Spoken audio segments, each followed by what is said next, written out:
GRDF est le principal gestionnaire de réseaux de distribution de gaz naturel en France et a une très forte ambition dans l'accompagnement des territoires, des collectivités locales dans leurs actions de transition énergétique. Alors cette ambition, elle se concrétise de 3 manières différentes. La première, c'est ce qu'on appelle les contributions aux documentations et aux documents programmatiques. On connaît les PCAET, les SCOT, les CRTE, qui ont pour objectif de déterminer une trajectoire sur un territoire, quelle sera la photographie énergétique du territoire à un moment donné. Et GRDF contribue sur l'écriture de ces documents et en proposant notamment des actions concrètes.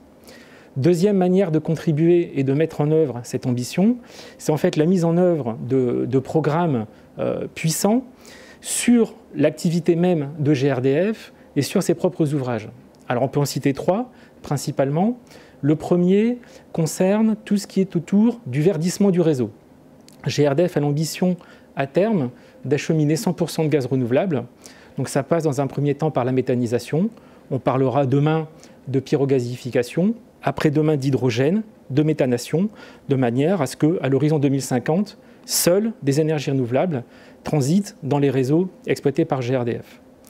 Deuxième programme massif qui contribue à ces actions-là, c'est tout ce qui va concerner les actions mises en place pour faciliter l'émergence de stations d'avitaillement GNV, bio-GNV.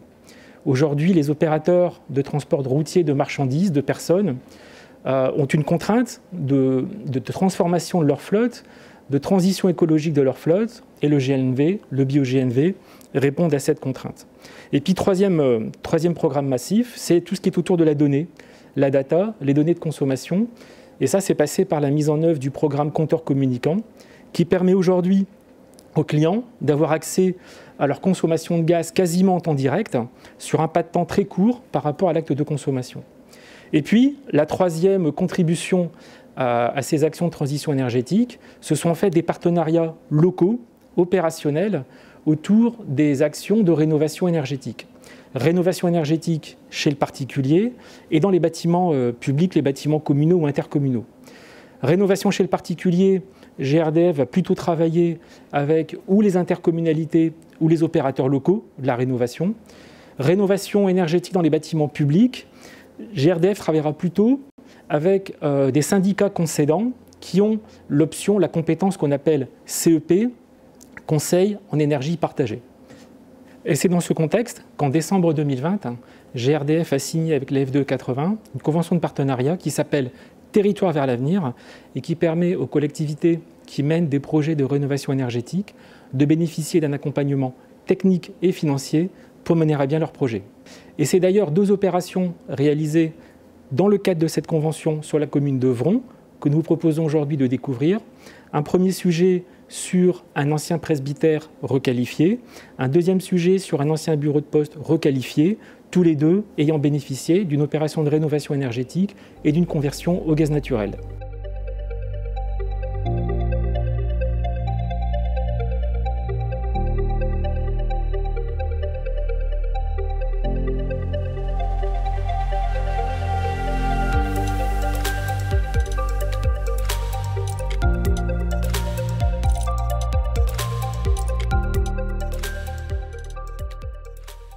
Monsieur le maire de Vron, pourquoi avoir choisi des chaudières à condensation au gaz naturel dans le cadre de la rénovation énergétique de vos bâtiments? Donc, nous avons transformé un ancien presbytère en 2 logements sociaux et un cabinet de kiné et ostéo. Pour ce faire, nous avons contacté la FDE afin de savoir ce qui était le mieux et entre plusieurs solutions, nous avons choisi la formule gaz parce que c'est un côté très pratique. Un, pour la commune, parce qu'avant nous avions des citernes gaz et quand il y avait un changement de locataire, il fallait qu'on fasse à nouveau le plein de la cuve pour savoir si la consommation correspondait à peu près à ce qui avait été estimé. Et à chaque fois, c'était source de conflits. Le gaz naturel est une énergie pratique qui procure un maximum de confort pour leurs besoins en chauffage, eau chaude, sanitaire et cuisson.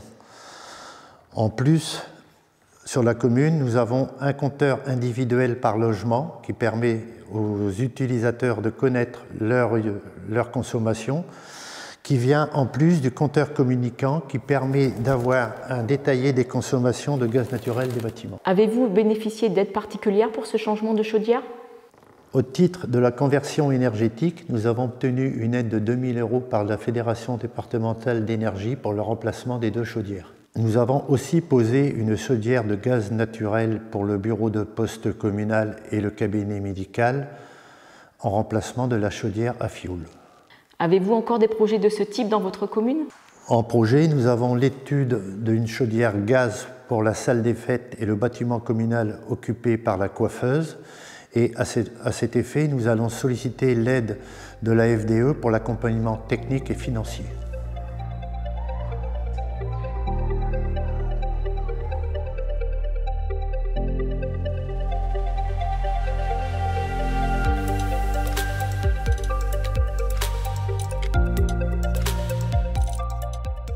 Je suis Franck Beauvarlet, président de la Fédération départementale de l'énergie de la Somme, à laquelle adhèrent 774 collectivités. Nous avons une grosse activité sur l'éclairage public où nous proposons aux communes des solutions économiques en investissement et en maintenance que nous aidons financièrement. Depuis presque 10 ans, nous proposons un accompagnement sur les bâtiments publics avec 5 techniciens qui réalisent des audits, un suivi des consommations et proposent des groupements de travaux. Dans le cadre de cet accompagnement, quelle est votre priorité? Notre angle d'attaque prioritaire est la rénovation des chaufferies qui peut amener 25% d'économie d'énergie avec l'éradication du fioul qui alimente beaucoup trop de nos bâtiments publics. Pourquoi une convention avec GRDF? Dans le cadre de ces rénovations, nous étudions un panel d'énergie dans lequel le gaz naturel a toute sa place avec le développement de la méthanisation. Quelles sont les aides financières que vous apportez aux collectivités pour les aider à franchir le cap? En complément des aides GRDF, nous, la Fédération départementale de l'énergie, nous proposons 2 types d'aides. Une avec prise en charge partielle des frais de maîtrise d'œuvre et une financière allant de 1 000 à 5 000 € suivant la performance énergétique de la chaudière.